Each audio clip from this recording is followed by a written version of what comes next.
బాధ్యత మనందరి మీద ఉంది. ఈ 5 సంవత్సరాల్లో ప్రతి ఒక్క సామాన్యుడికి హక్కు ఉంది ఈ ప్రభుత్వ భూముల మీద. ప్రజలకు అవసరమయ్యే విధంగా ఈ భూములు వాడాలా. ఒక హాస్పిటల్కో కానీ, ఒక గవర్నమెంట్ ఆఫీస్కో కానీ, ఒక చారిటబుల్ ట్రస్ట్కో కానీ వాడాలి. కానీ ఇలా ప్రతి ఒక్క భూమిని ఒక పార్టీ హస్తగతం చేసుకొని, అన్యాక్రాంతం చేసుకొని వాళ్ళ పార్టీ ఆఫీసులకి కట్టుకుంది. ఇది చూస్తే, ఈ బిల్డింగ్లో చూస్తే లోపల బెడ్రూములు, కిచెన్లు అన్నీ కట్టుకున్నారు.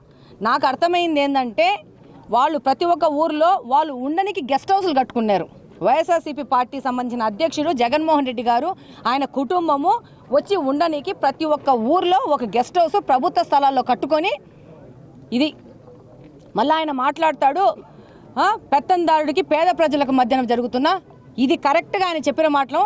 జగన్మోహన్ రెడ్డి గారు అనే పెత్తందారుడు ఆంధ్రప్రదేశ్ని ఏమి చేశాడు అనేది ఈరోజు ప్రతి ఒక్కరికి తెలుస్తూ ఉంది. డెఫినెట్గా కార్పొరేషన్ వాళ్ళు దీని మీద యాక్షన్ తీసుకోవడం జరుగుతుంది. ప్రభుత్వం కూడా అనుగుణంగా పనిచేయడం జరుగుతుంది.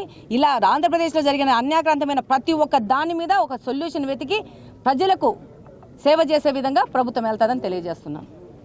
పేద ప్రజల కోసం ఒక సెంటు భూమి అక్రమ నిర్మాణం ఎక్కడన్నా రేకుల షెడ్ వేసుకుంటే ఇమీడియట్గా మున్సిపల్ అధికారులు పోయి ఆ రేకుల షెడ్ను కొట్టేస్తారు. అంటే పేదవాడు మాత్రం పేదవాడుగానే ఉండాలా, బతకూడదు. ఇటువంటి అక్రమ నిర్మాణాన్ని చేస్తుంటే అధికారులు చోద్యం చూస్తున్నారా? దీన్ని అనుమతించిన అధికారులను, ఇన్ని రోజులు చేసిన అధికారుల మీద కూడా చర్యలు ఉంటాయి. పక్కన ప్రభుత్వ భూములు ఉన్నాయి, కార్పొరేటర్లు, ఎమ్మెల్యే, మాజీ ఇష్టం వచ్చినట్టు అక్రమ నిర్మాణాలు, అక్రమ లేఅవుట్లు, ప్రభుత్వ భూములు ఆక్యుపై చేసుకోవడం, దాంట్లో లేఅవుట్ వేయడం, పేదవాడికి అమ్మేయడం. ఈరోజు చెప్తున్నా, కడప నగర ప్రజలకు అందరూ విజ్ఞప్తి చేస్తూ ఉండా, ఎక్కడైతే వీళ్ళు అక్రమ లేఅవుట్లు వేసినారో, ఆ అక్రమ లేఅవుట్లలో మీరు కొన్నారో దయచేసి మీరు తెలుసుకోండి. ఎవరు కూడా ఆలోచన చేయకుండా ఈ అక్రమ లేఅవుట్లలో ఎవరు కూడా కొనొద్దండి. ఇప్పటికీ అక్రమ లేఅవుట్లలో ఎవరైనా కొని ఉంటే అమ్మినవాడి ఇంటిని ముట్టడి చేయండి, ఇంటి మీద దాడి చేసి డబ్బులు మీరు వసూలు చేసుకోండి. ఎక్కడా కూడా కడపలో అక్రమ లేఅవుట్లు కానీ అక్రమ నిర్మాణాలు కానీ ఉండడానికి తెలుగుదేశం ప్రభుత్వం అనుమతించదు. చట్టపరంగా అందరూ నిర్మాణాలు చేసుకోండి.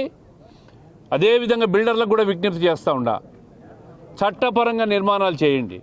మీరు ఎంత రేట్లు కావాలంటే అంత రేట్లు అమ్ముకోండి, వ్యాపారాలు మీరు చేసుకోండి. కానీ అక్రమ నిర్మాణాలు చేసి అమాయకులకు అమ్మి వాళ్ళని ఇబ్బంది పెట్టి నష్టపోయే విధంగా చేయొద్దని చెప్పి విజ్ఞప్తి చేస్తూ, ఈ అక్రమ నిర్మాణాలపైన, అక్రమ లేఅవుట్లపైన పూర్తి స్థాయి విచారణ జిల్లా కలెక్టర్ను ఒక స్పెషల్ ఆర్డీఓ అనేసి కడపంతా కూడా తనిఖీ చేసి దాని మీద రిపోర్ట్ సబ్మిట్ చేసి చర్యలు తీసుకోమని చెప్పి మేము డిమాండ్ చేస్తాం.